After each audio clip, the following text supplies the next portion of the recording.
Hello and welcome all of you to our new coaching call number 72. Okay, so the first question that we are going to say what the difference between a benefit register and the benefit management plan.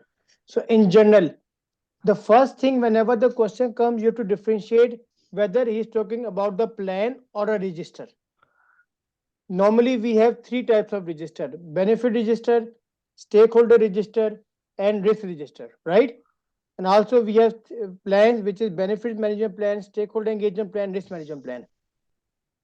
The first step is to recognize whether something or the document that is updated by the program manager, he doesn't need any approval, then answer is a register. Why? Because program manager is responsible to record the progress in the benefit register, keep it updated, and present to the stakeholder whenever it is required to be presented. So when he will give you the indication that everything is been updated, maintained by the program manager, the answer is a benefit register. Clear? Second prompt, whenever he wants the answer to be any plan, whether it's a benefit plan, governance plan, any type of plan, the key tone he must give is how you will manage the benefits, how you will monitor your program, how you will do something in your program. The answer is a plan. First hint. Second hint, whenever something is required to be updated, something is required to be changed, in their case the program manager is responsible to update the plans, to present the case, but you need the approval of the steering committee to actually go to the updated plan. You cannot get, or the program manager cannot himself update and approve the program management plan, updated plan, any type of plan. Okay, Mr. Aga? So Yeah. the progress is the key point here when we discuss in the, let me show you this echo of the benefits, which is the most common thing. You see task number 6. Maintain a benefit register and record program progress to report the benefit to stakeholders via the communication management plan. So sure this benefits register will come from this question here. Whereas in the benefit realization plan is the same as benefits management plan. In the standard he has mentioned benefits management plan, whereas in the eco he has mentioned benefit realization plan. And also in the new in the 5th edition they have mentioned this at the statement plan, and transition plan is also the plan in which how you will continue to deliver your intended benefits. Clear? Okay. And any other confusion in the eco that you are facing in the mocks now? No, the others are okay. Thank you. But minimum 5 to 6 questions will come from the KPIs, okay? And normally when any type of this question will come, KPI will be the correct answer. Only look for that. Whether there is some other answer like acceptance criteria, closure requirements, or any other keyword, then only look for that. But whenever he will ask you something that you need to see whether your program is successful or not successful, how you will monitor the benefit, the answer is the key performance indicators, KPIs. Okay. Okay. So let's continue with this question that we were discussing. Sorry, I need to leave, so Okay. maybe you Okay, can sure. continue. Yes, Okay. thank you very much. Thank you. Thank you. Thank you. A program manager is concerned because several change requests in a component project are causing delays to the program work package milestones. There are insufficient skills resources. What should the program manager do next? So we discussed the option is D, which is prioritize which change requests are critical to the project based on the impact analysis. That is the first thing you have to do. Impact analysis, resource only critical change requests until overdue milestones are achieved, and update the risk register. And why A is not the correct answer? Because you cannot update the roadmap immediately by analyzing something. Because roadmap contains your key milestones. It is saying you when the program objectives, benefits will be delivered. So we have to be very careful in that regard. Clear, Mr. Mustafa? Yeah. So the roadmap we cannot update. Yeah. Yes, you cannot update immediately the roadmap. And one more thing also, updating the roadmap or updating any plan, program manager can do, but he needs the approval from the steering committee. But update risk register, we can do it because Yeah, risk register, yeah. this register, benefit register, and the stakeholder register, any type of register can be updated directly with the by the program manager. Actually, he is responsible to update them. It doesn't need the approval of the any steering committees. But if there is any plan that needs to be updated, changed, modified, first he need to make a change request, analyze working, everything will be done by the program manager. But he will analyze it, and then only once everything is done, then has to be approved by the steering committee. Okay. Next, Next question 50. 50. Marketing. What should the program manager do to ensure the success of the program?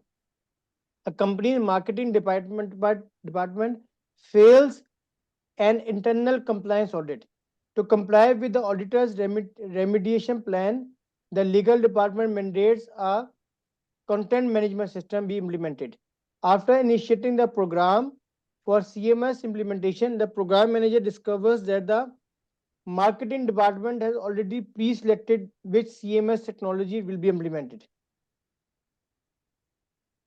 So we have to ensure the success of the program, and the scenario is that mandates. Okay, so the keyword is a mandatory program here. Meet with the vice president of purchasing to discuss the risks associated with pre-selecting a solution before requirements have been gathered. You cannot go to the vice president so quickly. Initiate the program and begin a formal request for proposal to validate the chosen solution and gain the confidence of the legal department. Ask a senior marketing executive to act as a program sponsor and participate on the steering committee. Requires steering committee representation from the IT, legal, and other key departments. Validate that the chosen solution meets the requirement. Okay. Host a kickoff meeting. Request preliminary requirements from the marketing department. Conduct a design session. Present the steering committee with the solution that meets the requirements and meet the interested vendors. So, what is the correct answer in your view? I selected C, but I will go with D. D. yeah, D is correct. You see, the why not C? We knew why not C. I mean, we cannot nominate the marketing executive be the Yes, steering committee, right? I mean, yes. straight away. You are below. You are below the steering committee. How the program manager can tell who will be the member of the steering committee? Correct, correct. Yeah, that's my point. Yeah. And Mr. Muswa, why you selected C? I selected C because already they pre-selected the solution. Yes. Marketing department, Hmm. they already selected the solution, so they could be in the committee, the steering committee to act as the. Yes, but the P, yes, that is clear. But the main point what Vinu mentioned here is that how a program manager can ask marketing executive to be the member of the steering committee. This approach, this sequence is wrong. Okay, but in the host a kickoff meeting means you are ignoring. They selected already the solution. Now Because that is mandatory, right? You need to do yeah, it. yeah, it is mandatory. Of course, it is mandatory. But what would be the things which already they selected? Already But you know, pre-selected. the point is that even if it is pre-selected, you have to get the consent from the steering committee. In option number A, B, or C, we are not going to the steering committee. If you look at D, host a kickoff meeting. This is done by the program manager. Request preliminary requirements from the marketing department. He is collecting the information. Conduct a design session means identify and assessing the things. They present the steering committee with a solution that meets the requirements and meets with interesting vendors. As a program manager, you are responsible to present your findings to the steering committee. Then it's up to the steering committee whatever they do with that. But number one, you cannot dictate the steering committee members. You cannot tell them who will be the participant of that. The only thing that the program manager can do is to present your findings, analysis to the steering committee. That's why the correct sequence is in option number D. Okay. And also further, if I go to B, initiate a program. How the program manager can initiate a program? The program charter will initiate or authorize the program manager to initiate the program.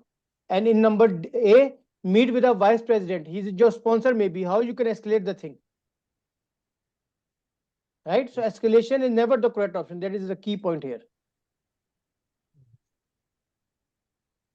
Then question number 59. 59. What should the program manager do next? A program manager is leading a program to transform an organization's sales and customer service operation by introducing a new customer relationship management. As the program progresses, the sponsor and other stakeholders are satisfied with the pace of the performance. A stakeholder from the sales department now requests a new feature to integrate the CRM platform. The program manager advises that this is out of scope as it will require analysis and development and be a project on its own. Program manager then requests additional funding via the formal change management process and the new scope is approved. Okay. What should the program manager do? So it means the change request is approved. Okay, that is our scenario. What is the next step? Discontinue one of the existing program components and reallocate all of the component resources to the newly approved project. This they cannot do because he has to transfer where he has to transition the resources to the organization. I cannot give the resources to another project. Secure additional approvals from senior stakeholders. Assign a new program manager, new project manager to own the delivery of the new project. Redefine the priorities of the existing program components to ensure optimal resource allocation and management of interdependencies. So what you selected? I will go with C. C. Yeah, but the answer is D. Yeah, D. Which one you selected? C. C. Why? Because this is Because C is first you need to have a project manager, right? I would go with C as well, to be frank. Why? No, but the because thing is that because he's saying itself a project, it be a project on its own. He's saying. hmm, And Okay. once to do option number D, you need to have a clear details about the new project, right? So they need to be somebody who helps to create all of that, no. to come with all interdependencies. And can you go to the option D? Let's Okay. read that one. Redefine the priorities of the existing program components to ensure optimal resource allocation and management of interdependencies. So you have Okay. to, as a program manager, you have to make sure that whatever are your resources, you do the resource interdependency management or the resource prioritization, where it is mentioned that every component should have a project manager as a general discussion. Have you discussed anywhere there? I mean, this is a common understanding, right? Every component. Yeah, there's a common understanding, but that is a very good discussion here. How the next step? So if you read the third line, the program manager advised that this is out of scope as it will require analysis and development and be a project on its own. Hmm. So the program manager is suggesting this is itself a project. But This new feature. the question is this project approved to be the component of your program or not yet?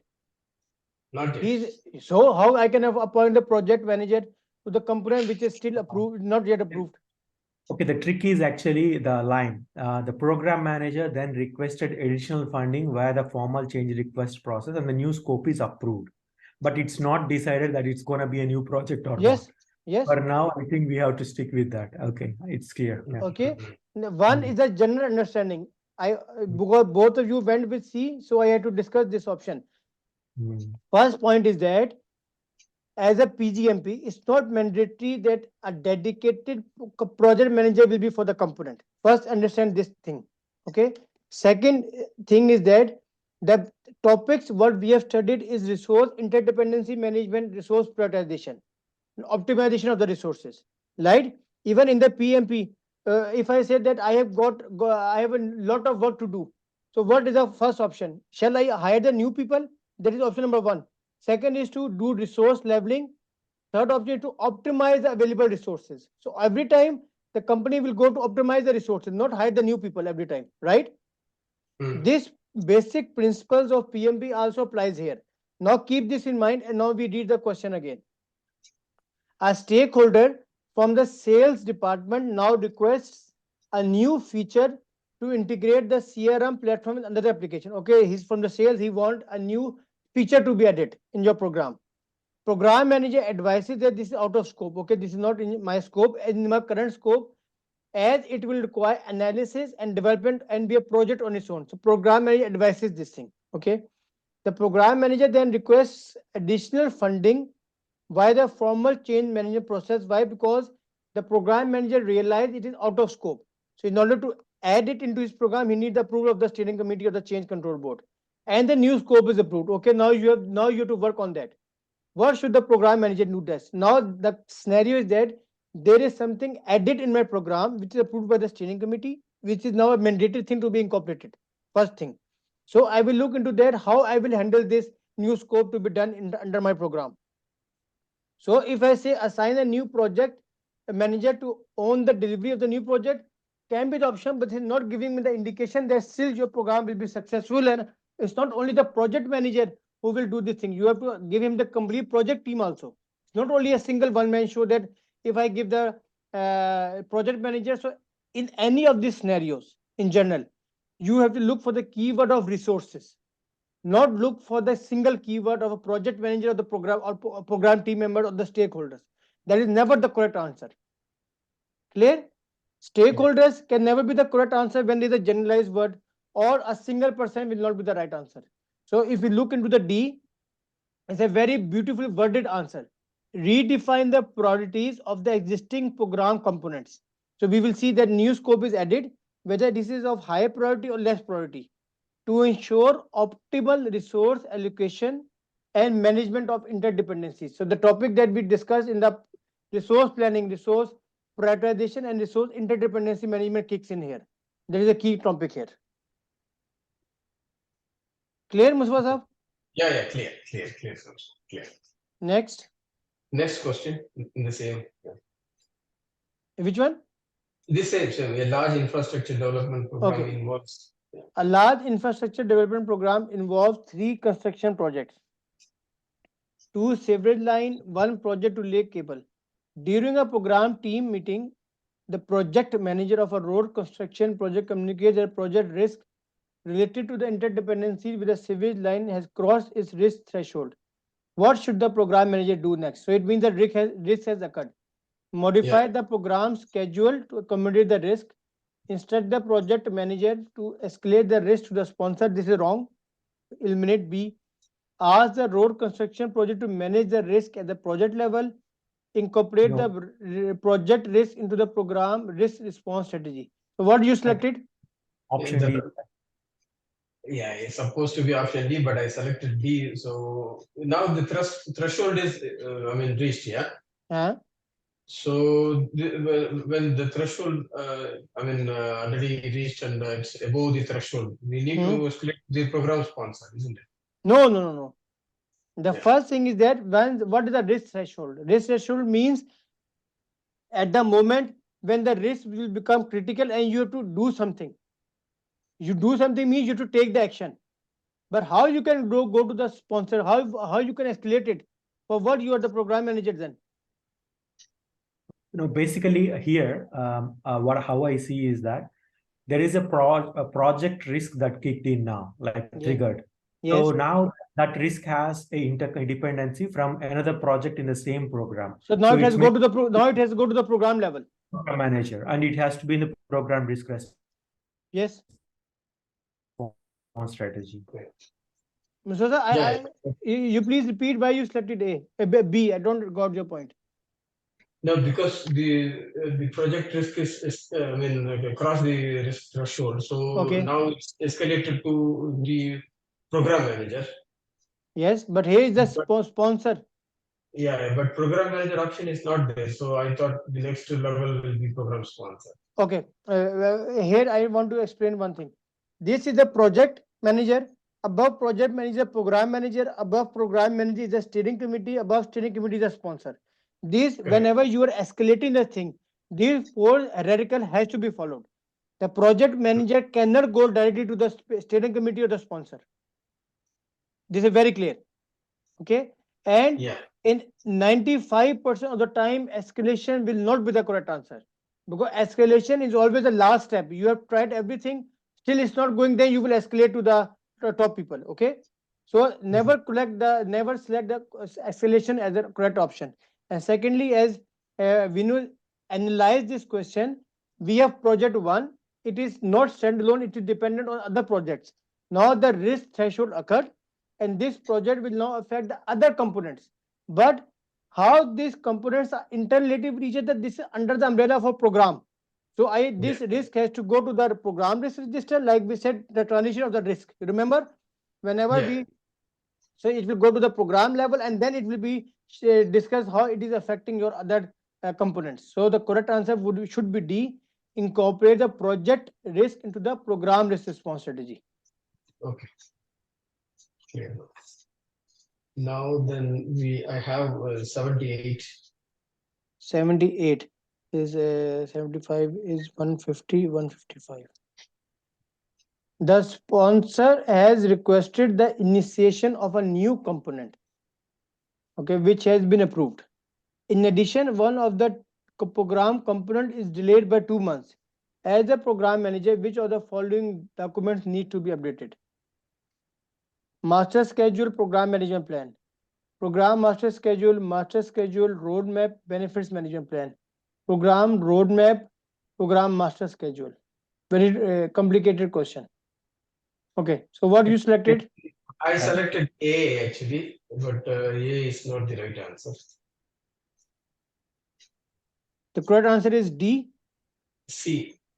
C, master schedule, roadmap, and the benefits management plan. Okay. Okay, you see here, if you selected A, whenever the master schedule is updated, by default, which other document will be updated? Roadmap. Why?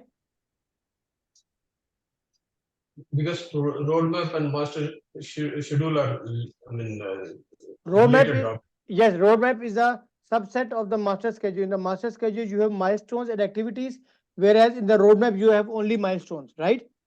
Yeah. So it means that the master schedule and roadmap must be there. So C has master schedule and the roadmap. And now what is the other? Why benefit manager plan is coming here? Look at this. What is the why I initiated the program? What is the purpose of having the program? Deliver benefit. Deliver the benefits.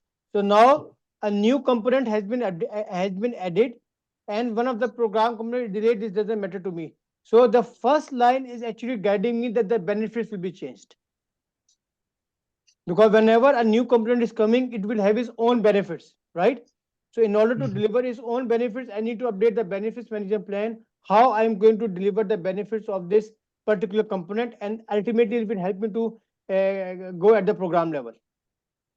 But the roadmap and benefit management plan is part of program management plan, isn't it? Yeah, that's what my understanding is. Why can't it be like option one, where it has a program management plan? Yes, this is also That's all things, right? Yeah. yeah. You know what I said, out of these 4 options, no option is wrong. No option is wrong. This is the first thing that we have to agree. Then we have to select the best answer. And program management plan is a very generalized answer.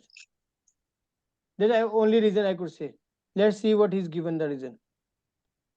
The program roadmap should periodically be assessed and updated to ensure the alignment between the programs. Roadmap and the program master schedule. Changes in the master schedule may require changes in the program roadmap, and changes in the program roadmap should be reflected in the program master schedule. He's not talking about the benefits management plan. But I remember there was one. No, let me show you my master sheet. I still remember this point. Let me show. This is correct. Whenever you have a change in the master schedule, your roadmap your benefit management plan will be updated. Can you see my screen? Yeah. Let me find this. I remember. Benefit register.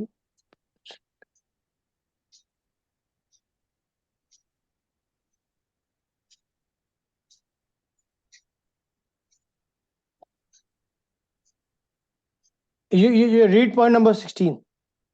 As the benefit management plan is modified to reflect changes in program pacing, the program management plan is also updated.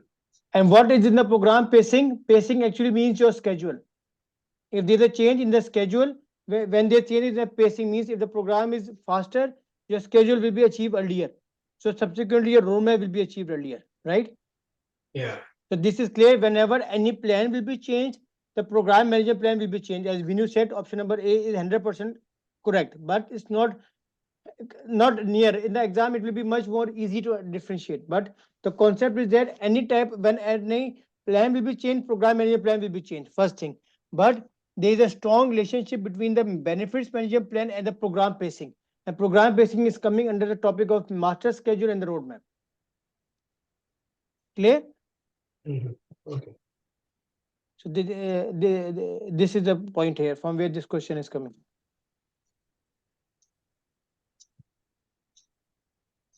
The last question, 85. 85. You manage a program consisting of 3 projects. The project manager are confused about what the program is about, and there is a lack of clarity. Which document will you provide to address this situation? Charter, scope statement, program management plan, program roadmap. Okay, what you selected? I selected roadmap. I think program charter, right? To give a high level understanding of the whole thing. The correct answer is Scope statement. Scope statement. Scope statement is the correct answer, right? Yeah. Okay.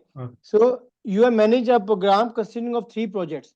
The project manager confused about what the program is about.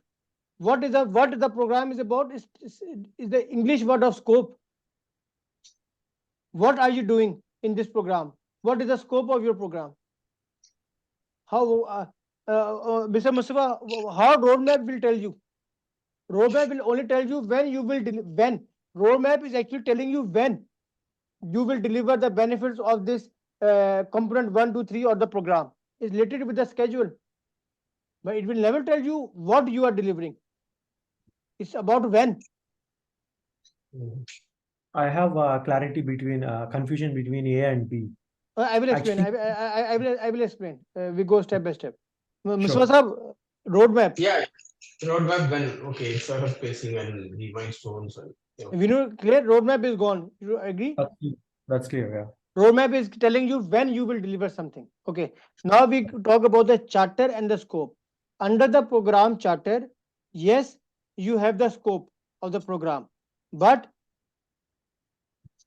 in the question, he is explicitly telling you about only one problem, what the program is about. In that thing, what the charter is a comprehensive document. Yeah. And Still, there is lack of clarity. How the charter will explain you? You justify charter how? Charter has a high level scope statement and organizational structure and risks and also a key milestone. So it has complete details so that it should provide a high level overview of what is this program about. But scope statement is more on not the schedule. It is more on like what are the accomplishments that needs to be done as part of this program. That's what I feel. Yes, right. So scope statement is only mentioned in one eco. Let me find the scope. Scope statement is only in one eco.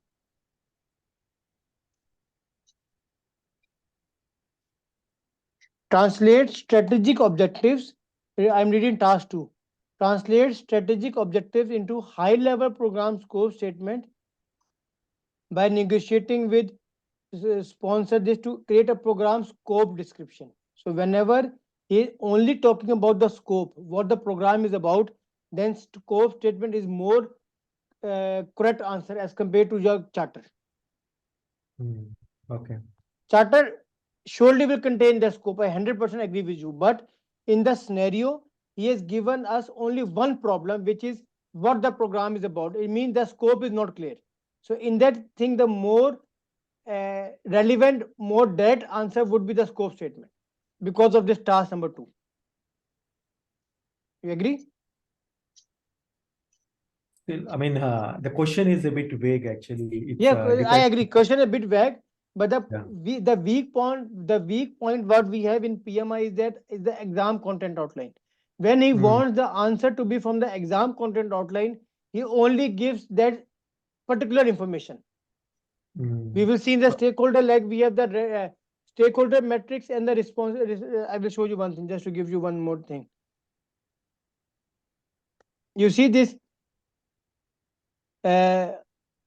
Identify stakeholders. Huh? identify stakeholders, including sponsor, and create the stakeholder metrics to document their position relative to the program.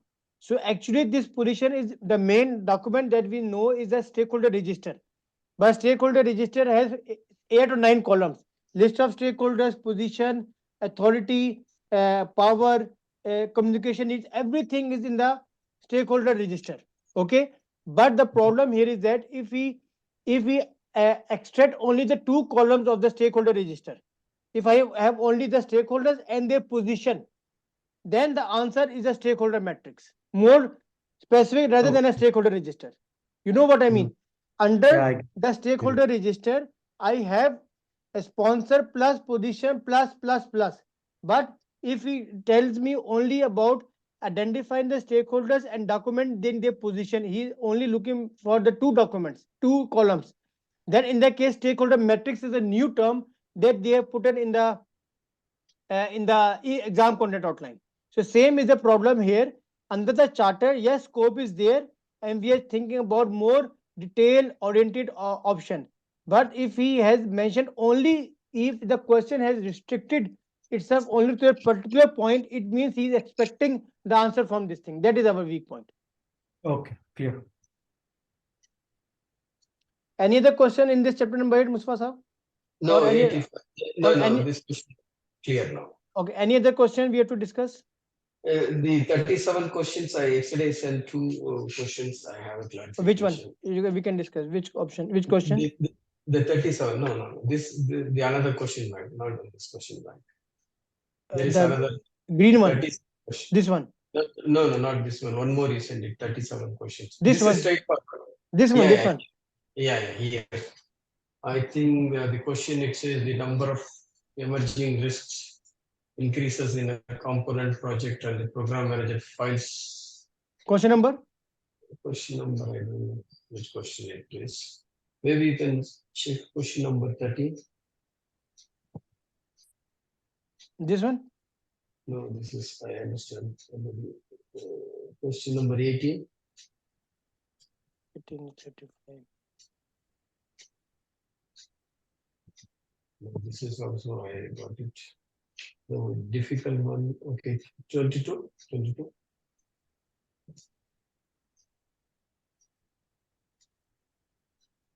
Yeah, this one. The number of emerging risks increases in a component project, and the program manager falls behind in reviewing and approving the plans.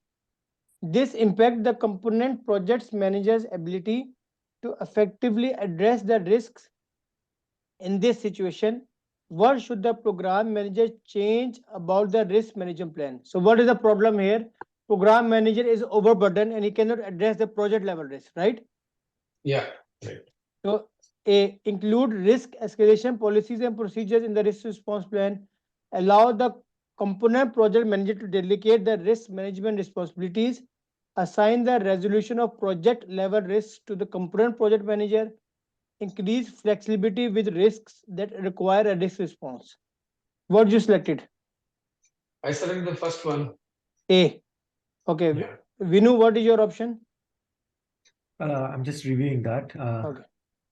Responsibilities. Can you come down to the options one time? Yes.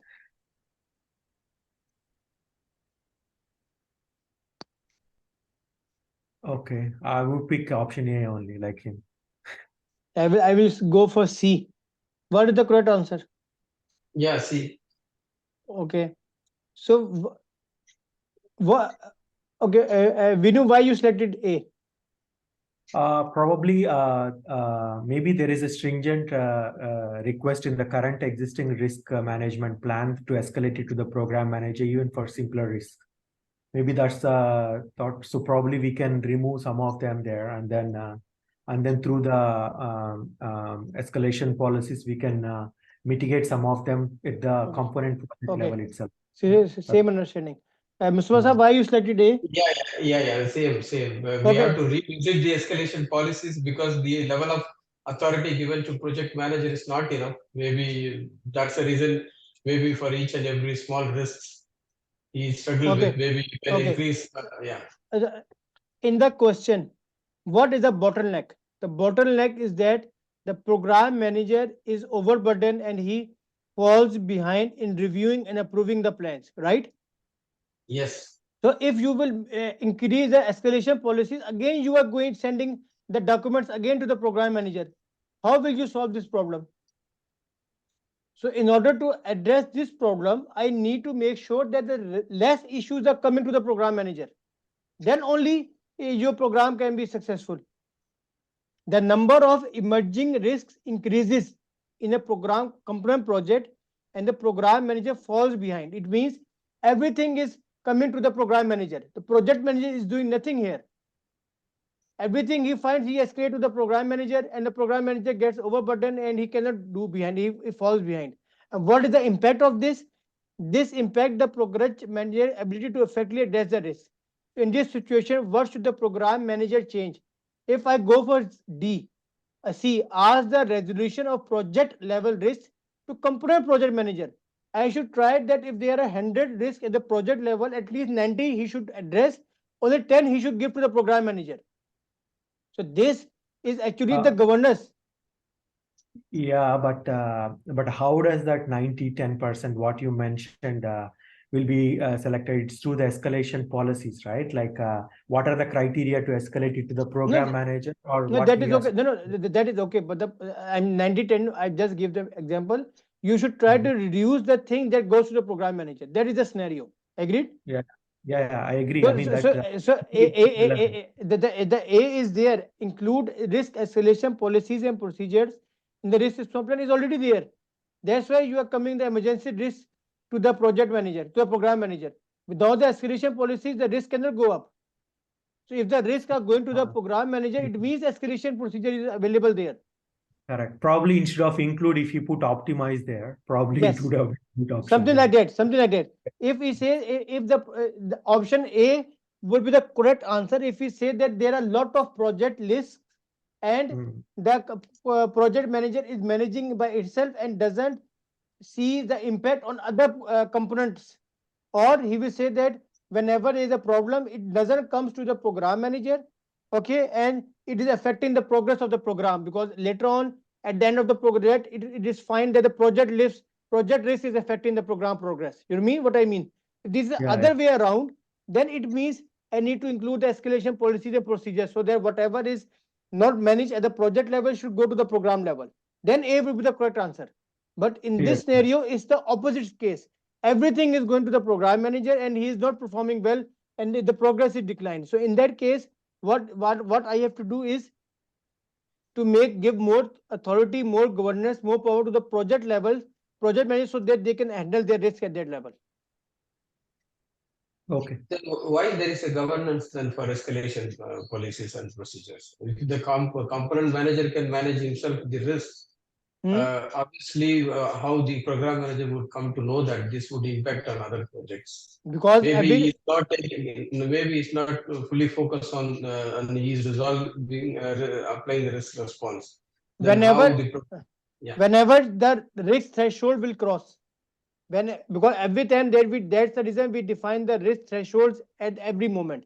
Whenever something will go beyond the control of the project manager, he will escalate to the program manager. So same question if I put you, why you have a steering committee if everything can be managed by the program manager? So everything that will be tried to manage by the program manager, but whenever there is something which he cannot manage, then only he will escalate to the steering committee. That is the reason I am telling you escalation is not the first option, it's always the last option. Same applies here. Only few things should be accelerated, not everything. Okay. So these two question banks are clear. The other one, the green one is all of them related to eco. So yes, eco, yeah, whatever answers related to eco, we cannot argue. Yeah. Yes, yeah, that is clear because that we have to follow the eco. Why is it? Why it's not there? Clear? Yeah, Minu, clear to you? Yeah, it's clear. I haven't done all of that, so No, it's okay. I'm just- But now you get the background. Now you get the consolidated information for that. So thank you very much for attending this coaching calls in which we covered chapter 7 and chapter 8 things. Remember in mind that 44% of the exam is based on this program life cycle, especially from the exam content outline and these topics. That's why I am spending more 2 or 3 days on this topic, so you solidify your concepts. And once it is done, the next time we will talk about the strategic alignment when you are doing the chapter number 4 questions. Okay. So Sure. thank you very much for attending it, and we stay in contact. Have a good day. You too. Thank you. Thank you. Bye. Thank you. Bye. Bye.